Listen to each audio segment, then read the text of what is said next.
Eto na nga mga chong, marami tayong basketball updates. Maverick Ahan Misi, maglalaro pa rin ba sa Barangay Ginebra?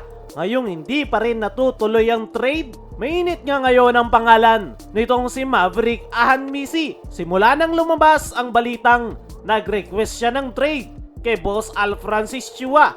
Marami ang nagtanong, ano na ang nangyari? Maglalaro pa ba si Maverick Ahan Misi? Ayon sa mga trusted source, halos 2 buwan na pala mula nang humingi si Maverick Ahan Misi ng trade. Pero interestingly, nitong mga nakalipas lang ito lumabas in public matapos niyang i-post sa kanyang vlog kung saan ni-reveal niya na siya mismo ang kumausap kay Boss Al para mag-request ng trade. Pero bakit nga ba hanggang sa ngayon hindi pa rin natutuloy yung trade ni Maverick? Well, according sa mga insiders, isa raw sa mga dahilan ay ayaw pa siyang pakawala ni Coach Tim. Oo mga chong, gusto pa ni Coach Tim si Maverick sa kanilang lineup. Kahit daw may trade request, sumasama pa rin si Maverick sa practice at nananatiling professional sa lahat ng kanyang ginagawa. Ibig sabihin, kahit may issue na behind the scene, ay full commitment pa rin si Maverick sa Barangay Ginebra hanggat hindi pa siya na-trade. Pero syempre may mga fans rin na nagsasabi na baka kaya hindi natutuloy ang trade kasi walang kapalit na equal value kay Maverick. At alam naman natin na ganon ang mindset ni Boss Al at Coach Tim. Kung magte-trade man sila, dapat sulit at makakatulong agad sa kanilang kupunan.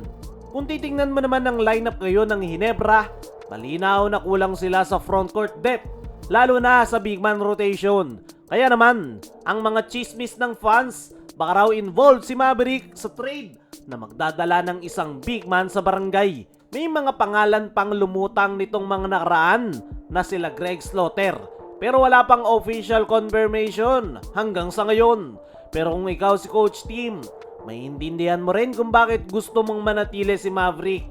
Maverick brings versatility, shooting and defense. Isang type ng player na swak sa triangle system ni Coach Tim.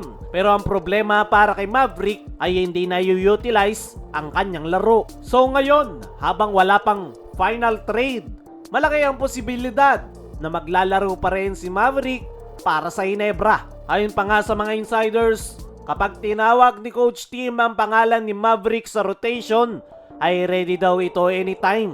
Ibig sabihin mga chong, hanggat wala pang trade, Maverick is still a Gin King. Hanggat wala pang final trade o official announcement na inilalabas ang Ginebra. Para sa akin mga chong, okay naman talaga si Maverick sa Barangay Ginebra. Ang kaso nga lang, hindi okay yung paggamit sa kanya ni Coach Tim. Mas madalas ngang nakaupo sa bench si Maverick, pero every time na ipapasok siya ni Coach Tim, ay agad itong nakakagawa ng impact. Meron talagang potential. At ang potensyal nga na yan yung nakikita ni Maverick na unti-unting nasasayang ngayong naglalaro pa siya sa Ginebra. As of now, anytime soon, pwede nang matrade talaga si Maverick. Pero hanggat wala pang lumalabas na official announcement, ay maglalaro pa rin siya sa Ginebra. Pero ngayon, may mas malaking laban na naghihintay para sa Ginebra, kung saan bukas ay makakarap nila sa kanilang second game ngayong season ang TNT Tropang Giga. Pagtapos makaharap ng Ginebra ang Magnolia Hotshots, ay TNT na agad ang kanilang makakaharap. Ang problema ngayon ng Ginebra, hindi pa rin sila nakakabuelo at patuloy pa rin ang mga usapang trade sa loob ng team. Kumbaga, habang ang ibang teams ay steady na ang rotation, ang Ginebra naman ay nag-a-adjust pa dahil sa uncertainty ng kanilang lineup. Samantala sa kabilang banda ang TNT ay halos kumpleto na. May mga bagong addition sila na nagbigay ng lalim sa kanilang rotation at handa na sa bakbakan. Kaya ang tanong ng lahat, kakayanin ba ng Ginebra ang TNT?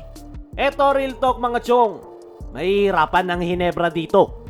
Una, dahil kulang sila sa frontcourt. Pangalawa, dahil hindi pa stable ang chemistry dahil sa mga usapang trades. Pero syempre, never underestimate the heart of Gins. Alam natin yan. Kahit anong lineup pa yan, lalaro sila with never say die attitude. Pero huwag kayong mag-expect dahil gaya ng sabi natin kanina, may mga problemang kinakaharap ngayon ang Barangay Ginebra na kailangan nilang magawa ng paraan at possible na makaapekto yan sa kanilang laban kontra TNT Tropang Giga. Kaya mga chong, ano masasabi nyo? Kayanin ba ng Ginebra ang TNT? Ano rin yung masasabi nyo na maglalaro pa rin si Maverick sa Barangay Ginebra? I-comment mo lang dyan sa ibaba.